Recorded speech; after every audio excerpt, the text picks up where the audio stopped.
But if you said, okay, I am going to help direct the future development of these technologies by engaging with them, by being vocal about them, that's the kind of stuff that is really empowering and makes a difference in the industry. Hello, hello, hello, VetFolio Voice listeners. Thanks for tuning in. Also a special hello to our robot AI friends who might be listening. That's right, this episode takes a little detour from medicine in its purest form and dives into the rapidly evolving world of technology, and more specifically, how it's making its way into veterinary medicine. I always have so much fun with Dr. Aaron Massecar, who joined me in studio to talk about AI and how it's changing our workflows, our diagnostic abilities, and so much more. We touched on scribing software, which is becoming more common in veterinary clinics, plus other AI applications that are occupying sort of these co-pilot roles in our day-to-day practice. And of course, the conversation would not be complete without acknowledging the potential risks posed by the increasing role of AI, because yes, there's a lot of great potential here, but also some major pitfalls to watch out for. In the end, we dive into why it's so important to stay engaged and aware of these technologies as they develop so we can guide their impact in a positive direction for our field. It's an eye-opening chat, and trust me, you will want to hear it. Let me tell you a little bit more about my guest, and let's go ahead and jump in. Dr. Aaron Massecar is the Executive Director of the Veterinary Innovation Council. After completing his PhD in philosophy at the University of Guelph in 2011 and then teaching for 5 years, Dr. Massecar transitioned to veterinary medicine, where he believed he could have a greater impact than what could be done in academic philosophy. His work in veterinary medicine was with Texas A&M, where he helped build the Veterinary Entrepreneurship Academy and the Veterinary Innovation Summit. He later started working on telemedicine with the Veterinary Innovation Council in 2017, and while at Vic, he helped build educational programs for the North American veterinary community and later became the Senior Vice President of Learning at the NAVC. After serving in senior executive positions with Colorado State University's Translational Medicine Institute and the Veterinary Emergency Group, Dr. Massecar is back at the Veterinary Innovation Council and helping to drive awareness across the industry in domains such as innovation, entrepreneurship, and artificial intelligence. Aaron and his wife live in Colorado with their 3 dogs and 2 cats. All right, let's go ahead and get into this talk. It's a good one. Looking to protect your canine patients against parasites? Look no further than Simparica Trio, Serolaner Moxidectin and Pyrantel chewable tablets. The first chewable to offer triple protection from heartworm disease, ticks and fleas, and roundworms and hookworms. It's also FDA approved to block infections that may cause Lyme disease by killing deer ticks. Use with caution in dogs with a history of seizures. Serolaner belongs to the isoxazoline class, which has been associated with neurologic adverse reactions. The most common side effects were vomiting and diarrhea. Visit SimparicatRioDVM.com for full prescribing information. All right, well, I'm excited and I don't know, maybe a little bit nervous for this conversation. Aaron, thank you so much for joining me. And we're going to dive into technology in the veterinary field. And gosh, I feel like there's a lot to say there. Yeah, this is going to be a lot of fun. This is our second conversation I think we've had. At least our second recorded conversation. True. This is true. Yeah. So there's, a ton of stuff. Where do you want to start? It's funny. I just finished a presentation, and part of it was researching communication styles amongst generations. And it kind of made me laugh a little bit because it classified, a lot of the research I did classified millennials as digital natives. And I don't feel like that applies to me at all. I think technology is taking off and just completely leaving me in the dust. And I don't know if I even really completely understand what's out there right now. So I'd love to hear your take on just the evolution of technology that we have seen and we are seeing and how that's impacting the veterinary industry. Yeah.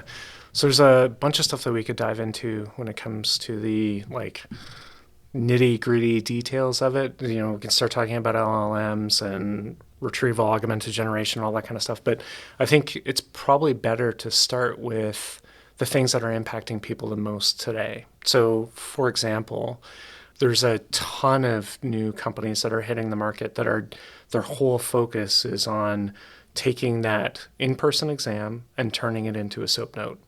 And that's it. So it's scribing, right? And this is not brand new technology. We've seen it for a while. I think Dragon was the first one probably around like 2015, 2016, something like I think that. it was even a little before that. I remember Dragon just coming into use just before I graduated. Okay. So it's been around for over a decade. The thing that has made it completely different now is the ability to transcribe that and put it into a SOAP note. And so there's probably somewhere in the neighborhood of like 20 to 30 of these companies that are in veterinary medicine, and that's their whole business. And then we can dig into where that's going in the future. But to me, that's a perfect starting point because I've yet to meet a veterinarian who went to vet school so that they could create medical records, right? That's not the reason why people go to vet school. So if we can automate that process and make it easier for them, how much time could we save them? And on average, it looks like, depending on the use, depending on the number of appointments, all that kind of stuff, it's around an hour to 2 hours every single day. And I think you're using some of it now, right?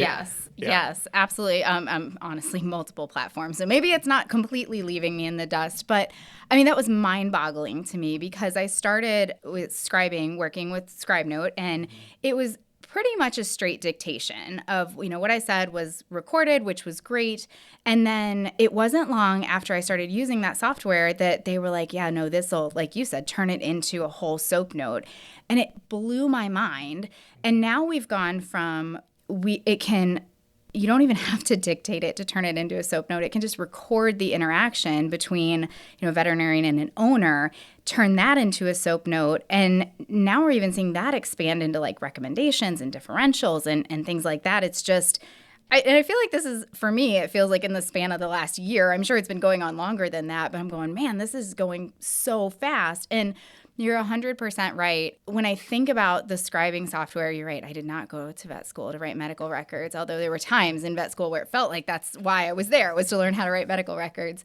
But just the mental load that it takes off of my shoulders when I know I have that information recorded and it's being built into a SOAP note, and I don't have to then sit down and try to pull this whole conversation out of my brain and put it onto paper. God forbid I don't have the chance to do that right away after the appointment. It's reassuring to know that it's recorded and it's going to be accurate, keeps me from forgetting things. So yes, it is. It's hugely, that's kind of a tangent about how it's changed my life. Yeah. But also how fast it's moving. Yeah, there's a few things that we can pull out of it that are really important lessons for basically startups across the board, right?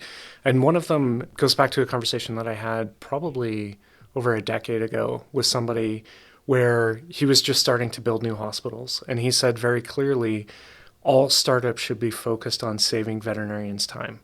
That's where the focus should be. And if they want to get early traction, that's what they should be focusing on. And that's the thing that this technology does, is that it saves you time, like right away. And the other thing to pull out of it is that it's minimal workflow interruption.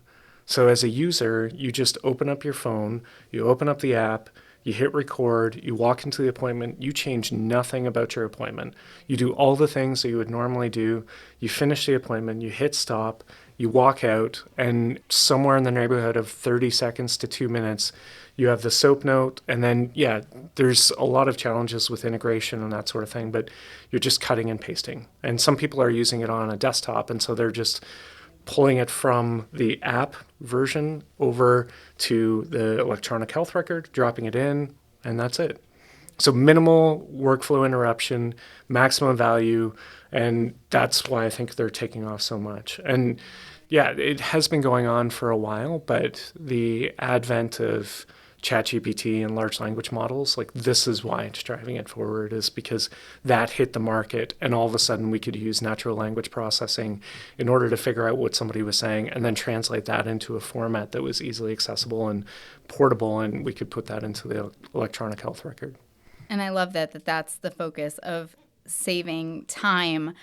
It's funny when we talk about technology within veterinary medicine and outside of veterinary medicine, a lot of it's focused on saving us time. Like, I know I love me some Instacart where I'm like, oh, I can do my grocery shopping while I'm sitting here working on this other project and check and see what I have in my, it's all saving time.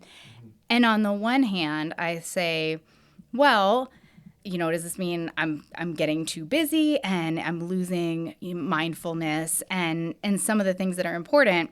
On the other side of things, is that kind of thinking like digging in my heels and going, no, we've always done it this way, and so we have to type the things or we won't know how to type the things. Yeah. I think in reality I know better because I get these soap notes out of the scribing software and they have details in there that I've forgotten that we even talked about. That was a small aside in the beginning of the appointment, but it was important, and I don't know that I would have brought that back in on my own. But I guess I'd be curious about your perspective on the balance between we've done things a certain way. Are we losing something by moving into this faster model? Yeah. It sounds like in a lot of ways, veterinarians feel like change is happening to them rather than they're the drivers of the change. And in a lot of instances, we're starting to see where veterinarians are becoming more involved in startups and trying to help guide the development of those. And so it's less about these changes forcing them to do something different. Like I can think about a lot of things that have happened with telemedicine because the parallels that are happening now in AI we've already seen them play out in telemedicine. And so people saying, well, I couldn't diagnose a hemoabdomen or something like that through telemedicine, so therefore I'm not going to use telemedicine. And it's like, well, that's not how it should be used, right? So we need to think about the use cases. And in all instances, we have to empower the veterinarian to rely on his or her judgment.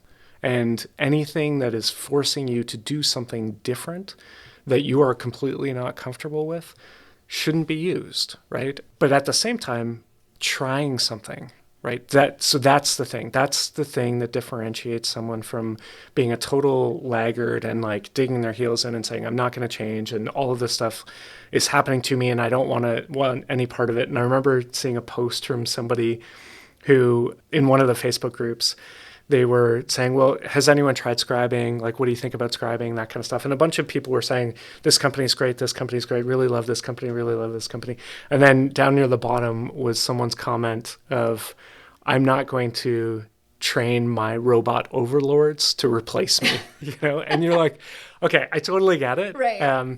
But at the same time, like, just try it. And if it works for you and it doesn't impair your judgment, but allows you to exercise your judgment in a more productive and efficient manner, then that's the reason for doing it, right? And so I think that in a lot of ways, even though we're leveraging this technology more, it actually provides for a more human experience. Because if you have 2 extra minutes to spend with that client and understand their challenges and understand their history, and that gives you a more complete picture of what's going on with the health of that animal, because you don't have to spend those 2 minutes doing something else. And so you're leveraging technology in order to make that happen. Like that to me seems like a really good thing, right? And so absolutely 100% rely on your judgment and don't force yourself to radically change anything. But at the same time, try things and see if they work for you. And if they work for you and make your life better, then there's no reason not to. Now, there are definitely some concerns, and we can talk about some of those concerns. Like, for example, I don't know if you've had this happen to you yet, but you mentioned that during one of the appointments, you had things that were in the medical record that you had forgotten about, but you remember having that conversation, right? So it's something that you would not have normally added. Now, part of the challenge is that if the AI is not set up appropriately, it can introduce things that you never had a conversation about. And so you absolutely have to check that medical record. That's going to be a problem that's going to exist for a while. We don't really have a great means of rectifying that 100%.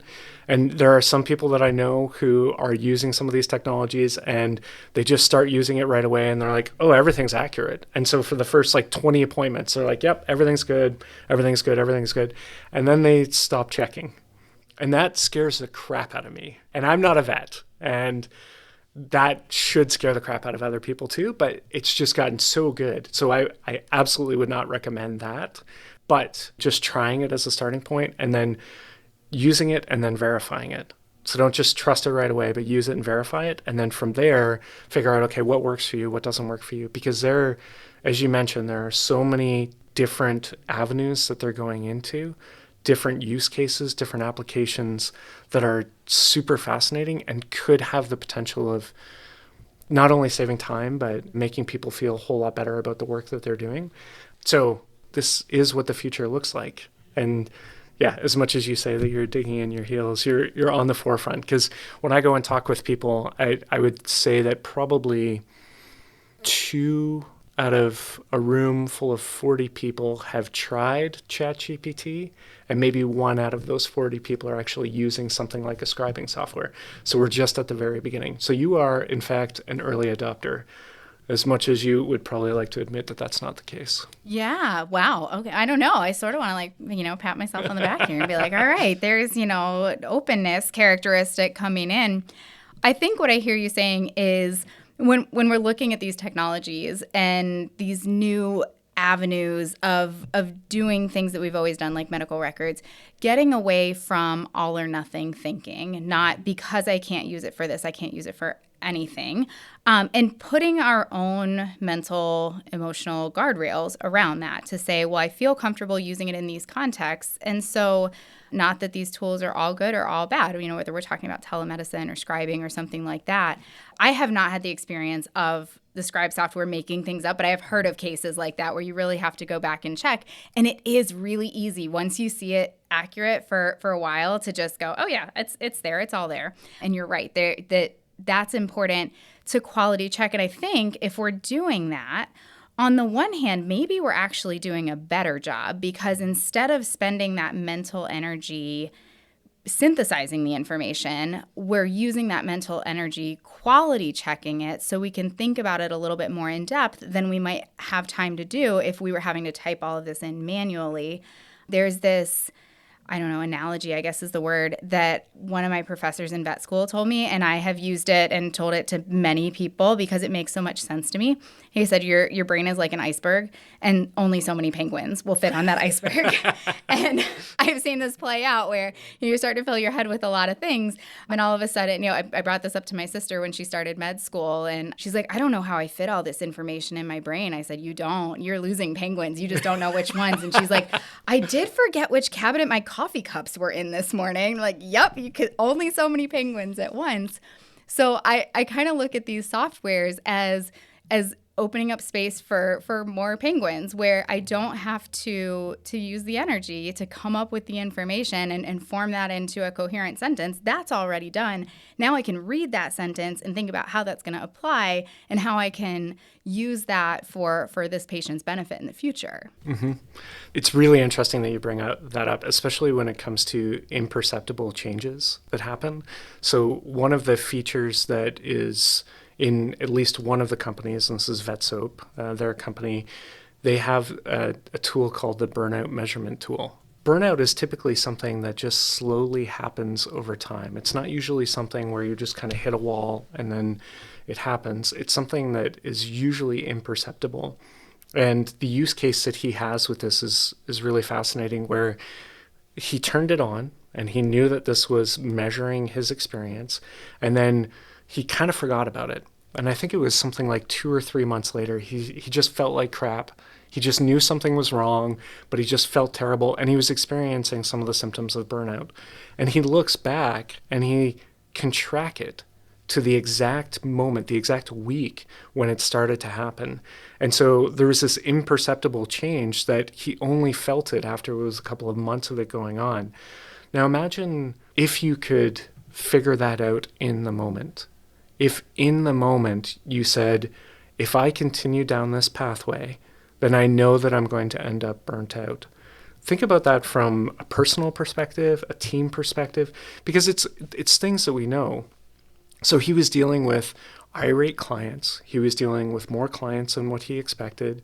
The appointments were getting shorter. All of the things that were taking the joy out of what he was doing started to happen, but it was so incremental that he didn't notice it.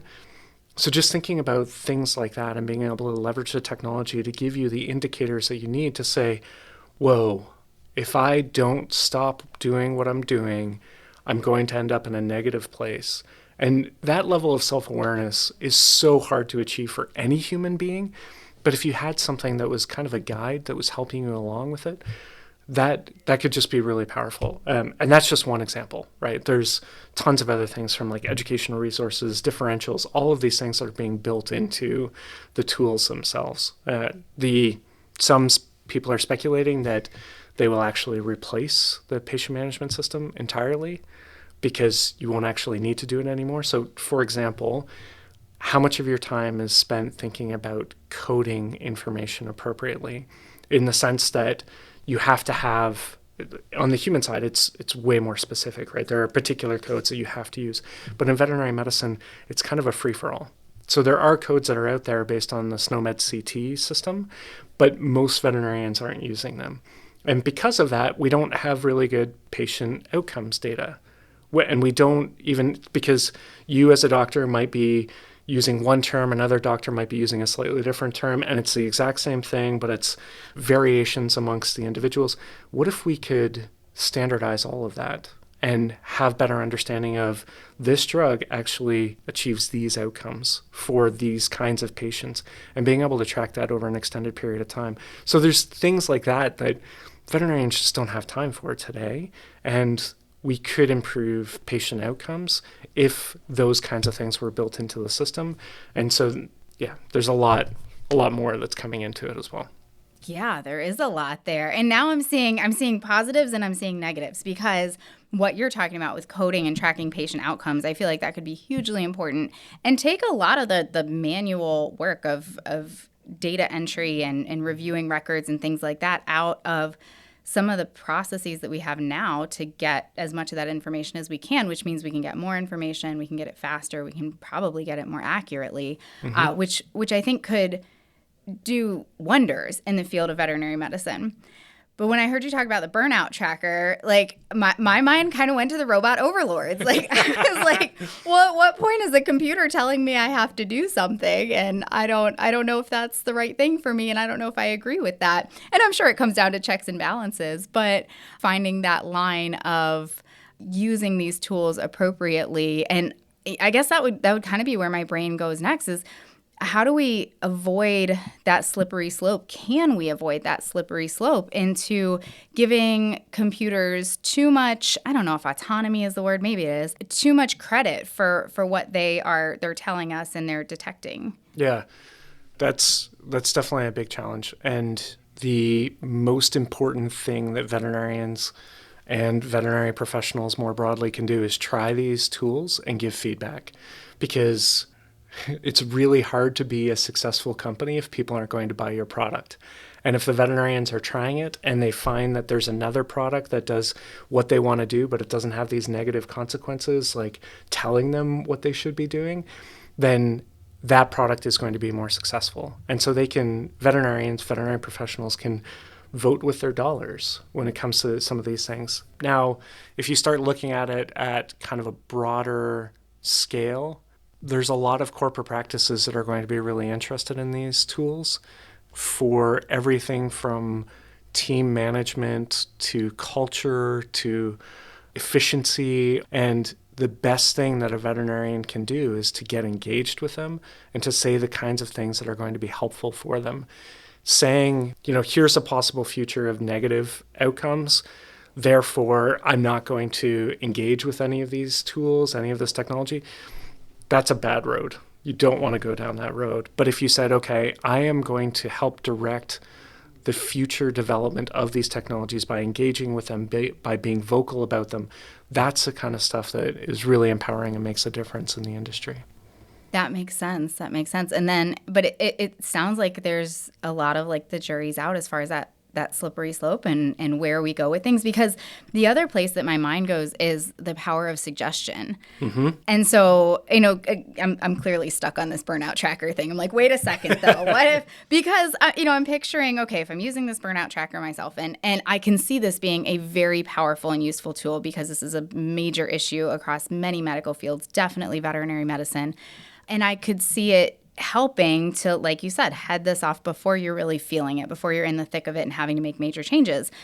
I also wonder, though, I'm like, but what about the power of suggestion? What if I have this computer suggesting to me that I'm burning out and I don't feel it, but now I do feel it because it's in my head now. And again, pros and cons. I'm like, on the one hand, I'm going, okay, well, maybe now I'm examining more closely. I'm a little more mindful. I'm paying attention. On the other hand, I'm like, am I driving myself into burnout because I'm telling myself I'm burning out? It's like every freshman psychology class, Yes. right? You go in and you just start analyzing all these neuroses, and you're like, wow, turns out I have all of them, right? Right. Or maybe that was just me. No. So we don't talk about this enough, but this idea of developing appropriate levels of confidence in one's own abilities. And one of the terrible things that exists in veterinary medicine is just this imposter syndrome. And I think one of the reasons for that is because I don't think that people are leveraging appropriate objective feedback on whether they're right or wrong. Because when you graduate, you go from somebody telling you you're right and wrong all the time to nobody really telling you that anymore. And so you're kind of on your own. And if you haven't built up appropriate confidence prior to graduating, you get out into the field and you're like, well, this seems to work. It seems to get the outcomes that we're aiming for, but there's no objective right and wrong. And so then it develops a certain level of insecurity in the individual. And so you're absolutely right that you could be more prone to that suggestion. And that's why I think it's so important for people to trust their judgment and to understand, why have I developed the judgment in this way? What is the feedback that I'm getting from my environment that tells me that this is the right outcome that I'm aiming for? And how do I develop this further? And the more that you can pay attention to that, which is such a subtle feeling, but the more you can pay attention to that and build that appropriately, the less you develop this super fragile ego and all of these other things that are associated with things like burnout, right? Because if we really understood ourselves well enough, we wouldn't need anyone else to tell us that we're burning out. We would just know that. But often what happens is you're so caught up in the daily life that you don't even notice it happening. And I don't know if the boiling the frog analogy is the appropriate one in the veterinary audience, but it gets the point across. It gets the point across, right? Yeah. Well, okay, now you have my wheels turning. Because with listening to you talk about it from that perspective, it almost sounds like using these tools can actually give us the opportunity to tap into that humanity even more so than we've been able to in the past, because we do have these suggestions of, hey, pay attention to this and what's going on. And so rather than giving the robot overlords all of the credit and saying, yes, okay, we will stop the burnout cycle, instead using it as a tool to really look at, take a look inside critically and pay attention to what is going on. And okay, this is what the suggestion is. Are we on the right track or are we not? And it makes sense, because then now we're actually more into what makes us human. And I think, to your point, developing a higher level of confidence, because we do now have a little bit more bandwidth to reflect and to take a critical look at ourselves and say, okay, what really is going on? Yeah, because it wasn't that long ago where I would watch veterinarians and they would have their appointments and then they would go and they'd say, okay, I need a little bit of time to research this. Maybe it wasn't an emergent case, and so it was something like, I'll get back to you tomorrow. And I would watch them go and do some research, right? And sometimes that was VIN, and sometimes that was journal articles and various places that they would go. And we don't really see a whole lot of that anymore because people are so slammed with back-to-back appointments. And there's a lot of debate as to why that's happening. There's some data that shows that the average appointment time has just increased by 5 to 10 minutes. And so that's the reason why people are so slammed, is that it's actually a workforce efficiency challenge that comes out of the pandemic when people were doing roadside and curbside and that sort of thing. So do people have appropriate amounts of time to research things and develop their own level of understanding of something based on some objective data? Well, this is where some of the tools are super interesting, because they are pulling in the relevant research articles. And so that time that you would spend going on to whatever it is, if it's PubMed or some other place, and you're trying to get that data, it already serves it up to you. And so then you can reference that really quickly and see, okay, what is the latest research on this issue, pull that into your treatment plan, and then be able to move forward with it. So there are different ways in which the technology can be utilized appropriately. And we see that that technology is being developed because that's the feedback that veterinarians are giving the software companies. Now, if veterinarians say like, well, I'm not really interested, then it will happen to them. But if they say, no, I'm interested and this is how I want to use it, and I want you to develop a product because this is for the betterment of not only my life and my team's life, but it produces better outcomes and drives that conversation, that's going to be a much more productive piece of software. That makes a lot of sense that, on the one hand, the technology is here. I know I experienced this with ChatGPT where, this language model, and I said, no, like that sounds scary to me. I'm not doing that. But then everybody around me was using it and they were moving so much faster than me. And I went, I can't keep up unless I adopt this. And certainly had to find that medium of like, this is how I use this tool, exactly what you're describing. But to say, yeah, on the one hand, the future is here and things are happening. And so understanding these technologies and understanding how it works to incorporate them for you is important because they're not necessarily going away. Mm-hmm. That's absolutely the case. They're only going to get more diverse with more use cases, and they're only going to get more ubiquitous. And yeah, and it's I love the topic of time and stuff like that because we are busy, and I do feel like I spend a lot of my time making that human connection, and I think that lets me practice better medicine, but it does not leave me time to do research. And I know I recently had a case where even having the time to do research, I went to all my typical sources and I couldn't find the information I need, and I went to a medical AI and bam, there it was. And it's my differentials were there, my treatment plan, everything like that, and it helped me move forward in that case a lot. And I felt a little more confident because it was veterinary specific, but there is always that like, are you sure? But like you said, it's pulling in the latest research and helping us narrow down the information that we're looking for. So, I certainly see a lot of positives here of helping us move more efficiently. And gosh, I feel like we could do a whole nother episode on how we build in these efficiencies in the clinic and why we are seeing these expanded appointment times. I know I have my own theories, but certainly I would imagine there is a dark side to this, and that we can kind of go off the deep end, even if we are thinking that we're doing, we're giving appropriate feedback and we're being judicious and we're double checking. The technology is moving so fast. Mm-hmm. Are there guardrails in place? Are there guardrails we're putting in place? Are we even able to guardrail this kind of technology?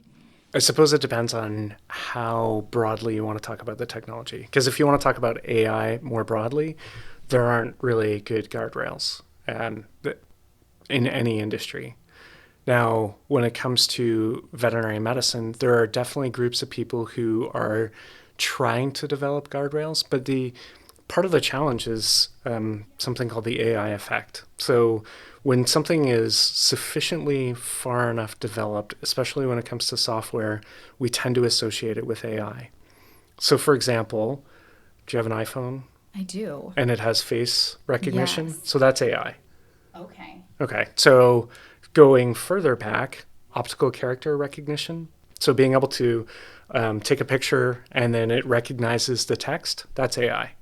But we don't really talk about it as AI anymore. And so once it becomes part of just common use, it's just a technology that we use. And so it's not really AI.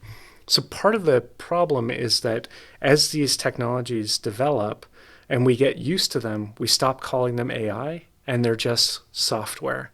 So when we think about what's happening with deep learning, large language models, retrieval augmented generation, these kinds of things, these are all part of the AI conversation, but they're kind of moving out of that and they're just becoming part of what we do on a daily basis. So regulating AI is like trying to regulate a moving target. And so we're not going to be able to do that long term. And so we have to dig into some of the details of, okay, what exactly is this doing? And part of the challenges with some of the technology that's being developed is that we don't exactly know how it's doing what it's doing. Oh gosh, already we have this question? Totally, absolutely. Man. And that's just going to get more and more complicated over time as we figure out more and more use cases for this kind of technology as it develops into other areas. we're just going to have less and less of an understanding of how it got to that. Now, I don't know how long you've been using ChatGPT, but when it first came out, it would just produce answers. And then we would have this thing called hallucination or confabulation, and we wouldn't really know what was right and what was wrong, whether or not we actually said that thing or we didn't say that thing. So that was one of the challenges. And then OpenAI started putting in sources. And so you could click on something to determine the source of that thing. And that was the way of kind of demystifying what was happening on the back end. But even still, how did it get to that source? And how did it pull in that particular piece of information? It's not entirely clear. And it might just be because I'm kind of dumb when it comes to this computer learning stuff, because like when I really dig into it and I try to understand, for example, like convolutional neural networks and recursive neural networks and how they both play a role in developing some of the technology, I'm like, wait a minute, what is happening? And we're talking about neural networks in the context of computers? Yeah. Oh gosh, even that like makes me uncomfortable. Yeah. And so we have these systems so that we have large language models and we have small language models. The large language models are built on multi-billion parameters, multiple billions of parameters. So this is going to quickly run up into the limits of my understanding of it, but how that large language model is configured, the particular details of exactly why it's producing that result, we can't really trace back. The best thing that we can do is trace back to an external source. But how it constructed that sentence in that way, we don't have a really good understanding of that. At least I don't. And after digging for a while, I still haven't figured out exactly how it does that. And everything that I've seen, most people don't understand how it does that. So that's only going to continue to compound as they become more and more prevalent in everything that we're doing. Okay, so this gets into some of the kind of like scary and weird stuff. I mean, I'm interested in scary. I'm already but before we get into the scary and weird, because I want to get into the scary and weird, because I do worry about this as we're moving forward with this technology so quickly. It does feel a little bit unchecked, and some very brilliant minds out there, certainly you being one of them, is like, hey, there's some things we should worry about terminology wise. Mm-hmm. And I read this at some point, and I'm probably saying it incorrectly, because I if you are like, oh, I'm a little dumb when it comes to this, then I'm way, way behind wherever you are with all of this.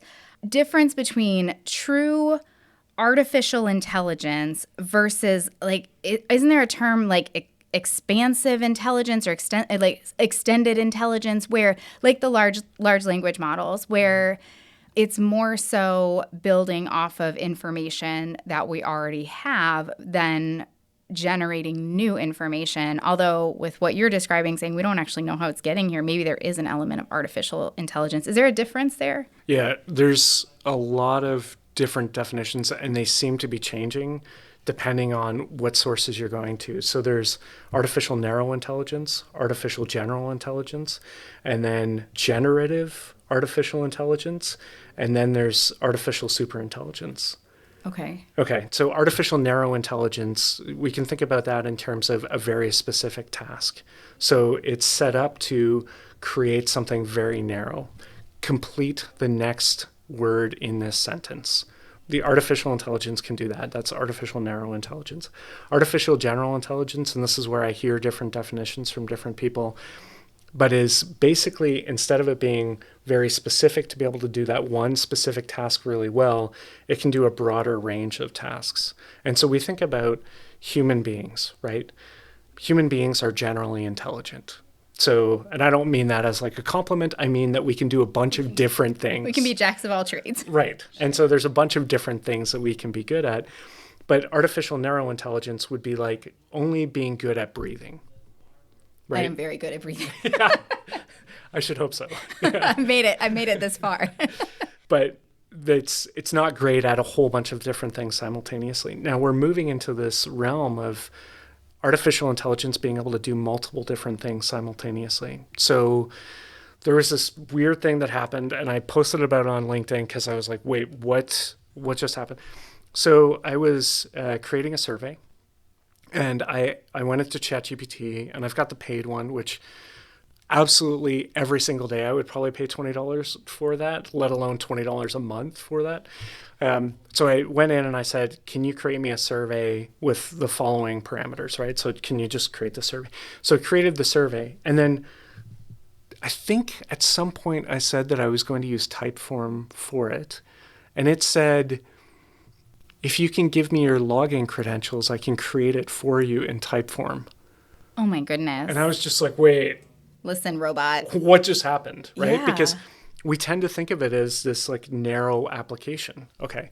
So then shortly after that, Claude, the large language model, started being able to take over your computer. And so you could say, hey, I want you to go in and I want you to book me flights to Orlando or something like that.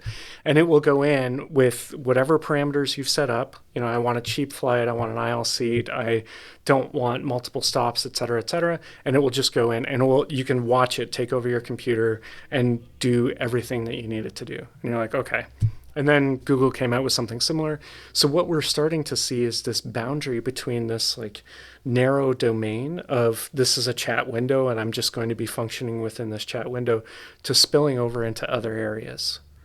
Okay, so that's pretty interesting that it can then take over your computer and like perform particular functions. It gets really interesting when you start thinking about it can write code. Okay, so you can say, give me a code for whatever, right? I want a software program that does the following things, and it can give you that code in order to create that program.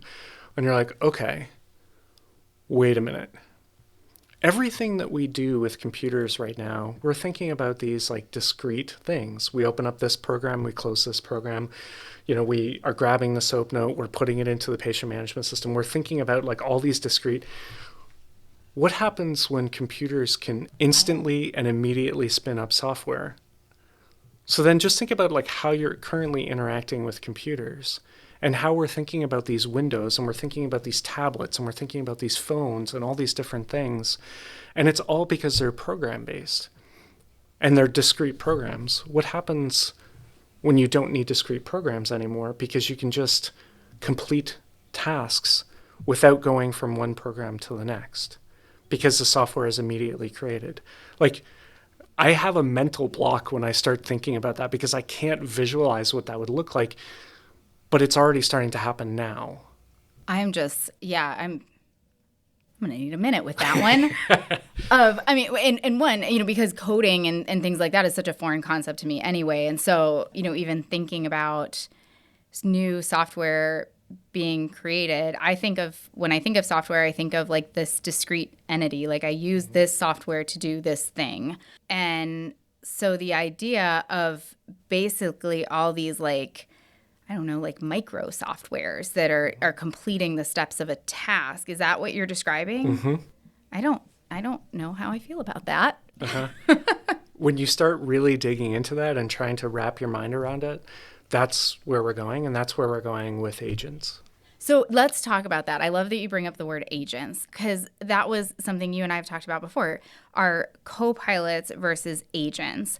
And I think I'm using context clues here. Co-pilots are primarily what we're used to. You know, I need differentials for this presentation, and something that can work alongside us to help us get to the answer we're looking for.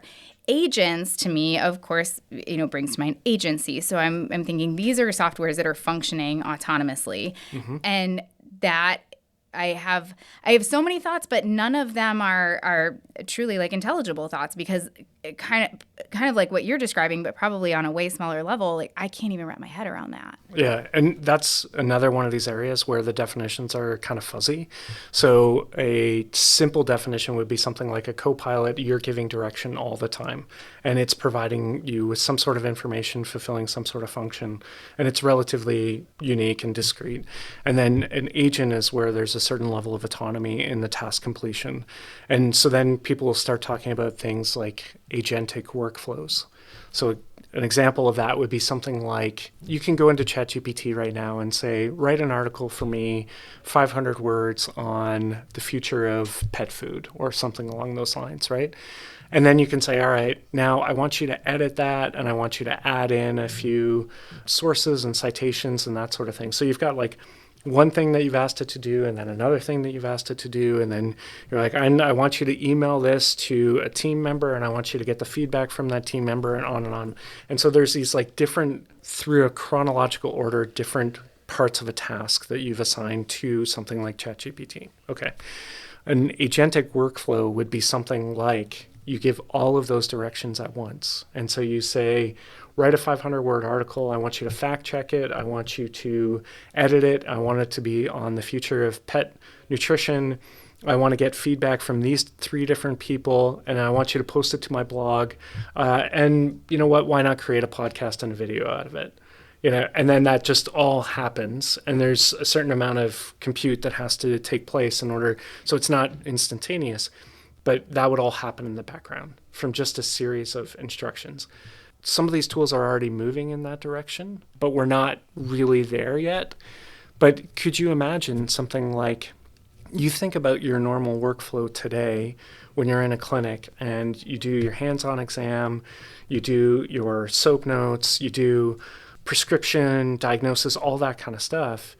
If you could just say that, rather than having to go over to a computer and actually doing that, discharge summary, client educational materials, you want your follow-up to happen within 2 weeks, et cetera, et cetera. You just say it, and then it just happens. That's the future. That's what that looks like. And the more that people get comfortable with using things like scribing software, things like copilots, the more likely they are to be able to adapt to that kind of future and leverage it to make their lives better. And when we talk about copilots, I almost feel like that is technology. There's a book, if we were talking about books before we turn on the microphones, if anyone's interested in reading it, called Origin. It's a Dan Brown book. And it talks about how, like, the human species, they've calculated with this computer the end of the human species, but what it is it's this generation of a new species, and what it is it's the combination of humans and technology. And I think about that book a lot when I am I go to walk into another room and I'm like, where's my phone? And I'm like, why do I need my phone? I'm just walking from one room to another. And it becomes this extension of us to where it's almost like just our tablets, our computers, our phones, our AirPods, whatever it may be, become this sort of extension of us to where we're almost living in this co-pilot space anyway, because we need, well, you just asked me a question. Well, I have to Google it right now. Like, I need to know the answer. There's no, why would we wait or why would we wonder about the answer? We can find it right now. Yeah. And so it seems like it would kind of open the door for this rapid movement into agentic workflows. I'm going to hold on to that $1 million word. You're talking about generating software, these kind of micro software steps, and that's in order to have multiple softwares talking to each other. So not only is it, say, ChatGPT, for example, you type this in, you say, hey, do this. It's not all of this is happening within ChatGPT. It's now ChatGPT can go and talk to your email and get this workflow. And so now we have multiple different platforms talking to each other. I think the natural question is, like, at what point do they start to exclude us from the conversation? So that's one of the scariest things that has been said in a long time. So Eric Schmidt was being interviewed. So he's a previous CEO of Google. He was being interviewed and he said, look, okay, here's what's happening right now. So right now we have what's called a limited context window. And so you can only put a certain amount of information into ChatGPT for it to then be able to analyze it, right? That context window is changing and it's rapidly growing. So think about it this way. You might have only been able to put like a 10-page PDF into ChatGPT and said, okay, analyze this for me and then give me a particular result. Okay, an infinite context window would be like taking all of the information in the world and putting it in and saying, synthesize all of that information simultaneously. Okay, you're like, whoa, that's kind of like, whoa. And then take that information and I want you to tell us about the future of physics as we understand it today. Take that information and I want you to develop the next generation of nanotechnology. Take that information. So you can suddenly start doing things with massive amounts of information. And then if we develop, say, 2 of these and say, I want you to develop the next generation of nanotechnology, and then I want you to work with this other agent, and I want you to develop the machine that would be required in order to fulfill what has been designed as the future of nanotechnology. So then you have these like 2 agents that are working together. And that in and of itself is kind of mind-blowing, but we're getting pretty close to that point, right? Because if you start thinking about it, it's not like software is independent from even the walls and the mugs and everything that's around us, because all of that has some level of software in the development part of it. So software is everywhere, right? Right. I mean, I'm picturing like what you're talking about of develop this technology and then work with this other agent to create it. I mean, would that be sort of equivalent to uploading plans for, nanotechnology or whatever it is? I don't know what nanotechnology is, but it sounds cool. Yeah. But, uploading that to a machine and having that machine then generate this device or whatever it is that we're talking about. Right. And so back to what you were saying before about these 2 like agents starting to talk to each other, he said, this is Eric Schmidt again, he said, the moment that they start developing their own language, unplug them. Can we unplug them? Well, this is why and there are a lot of people like him who are saying we need to think about the control of this. We need to think about, we can't have these machines as just part of the internet, because the moment that they develop their own language, we're not going to be able to understand them anymore, and we're going to have no idea what they're doing. And so they might be operating, and this is one of the articles that we were talking about before we started recording. So Tim Urban's got this article on Wait But Why. It's about the AI revolution. And he said, we might give like a really simple parameter, like make humans happy. Something as simple as that, right? Like make humans happy. And everyone's like, yeah, make humans happy. And it's like, and then it's like, well, maybe it does a calculation and determines that sadness is part of the human condition. And so the only way to make humans happy is to actually eradicate humans. I mean, I feel like that's kind of the natural progression of what we're talking about here, because if we're continuing to develop technology to say make the earth, make the world a better place to live, I don't think there's a lot of debate that humans are an existential threat to a lot of that. And so I think that's where we start to go, okay, but if the machines exclude us from the conversation, are we now, living out the plot of Terminator here, and now they're coming after us? And yeah, and it sounds like there's some minds that are really on the forefront of this that are kind of in that same boat going, hey, we need to be careful of what we're doing here. Because if we're talking about these technologies that have access to the entire internet and they can create their own software and move from one place to another, I mean, I love what he says of unplug them. It sounds great. How do we do that? Can we unplug them? If they are connected to the internet, then it doesn't matter. Right. And the internet is like, it's baked into everything that we do. Uh-huh. Yeah. Well, I am very excited about the use of technology in veterinary medicine. I'm a little terrified for what it's going to mean for the future of humankind. But in the meantime, we're going to be really efficient. This goes back to a quote from Sam Altman, and it was 2016 or 2018. He said, look, AI is probably going to mean the end of the human species, but there's going to be some pretty cool companies along the way.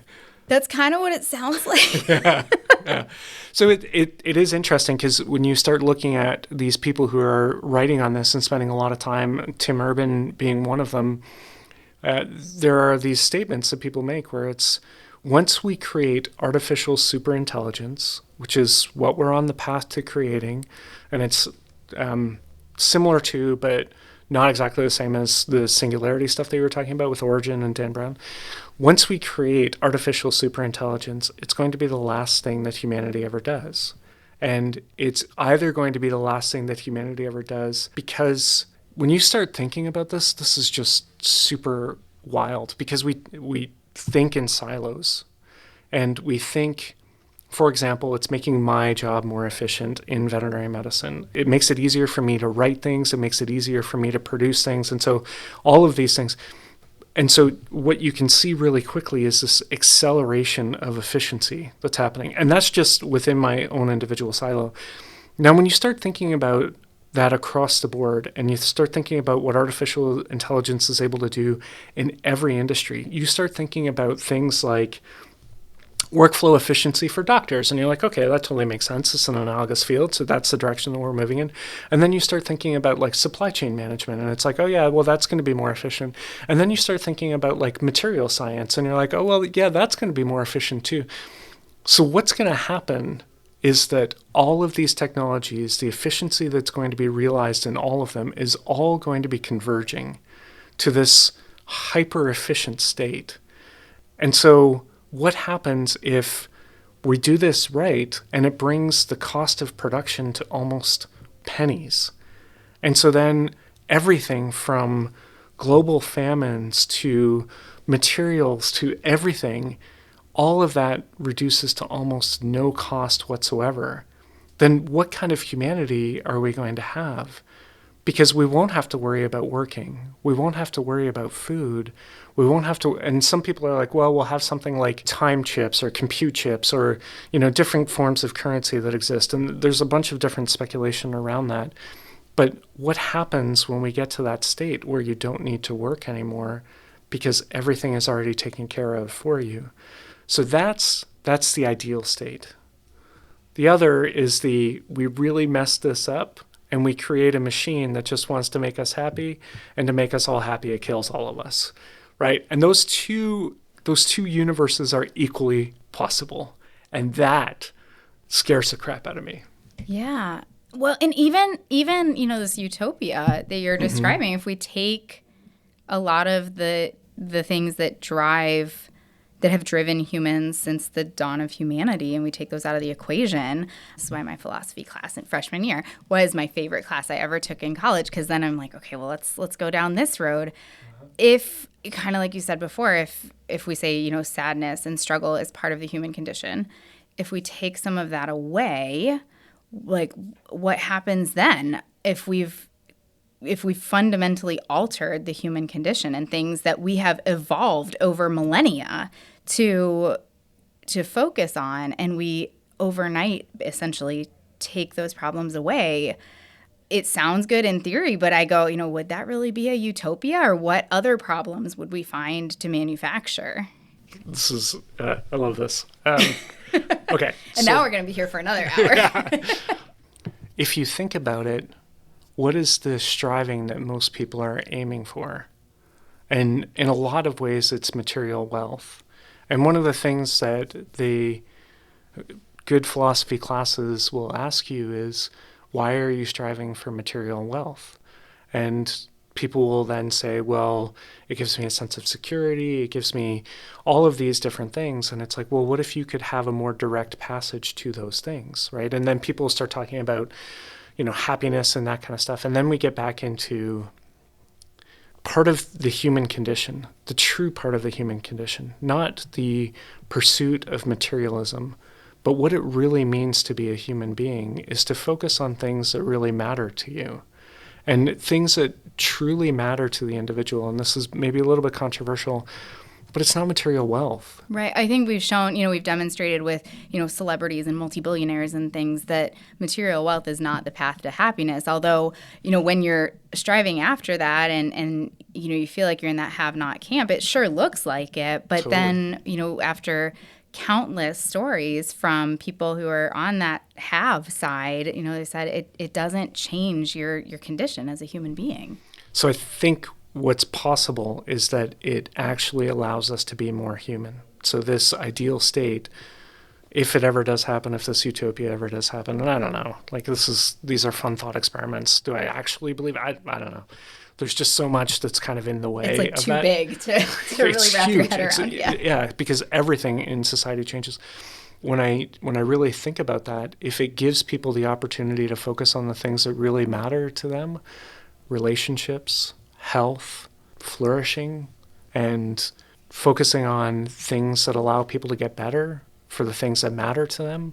Like you think about all the hobbies that you would like to pursue, but you've got to pay the bills. Right. Like, what if you're able to take away some of that paying the bills and you're just able to focus on the things that really make you feel alive as a human being?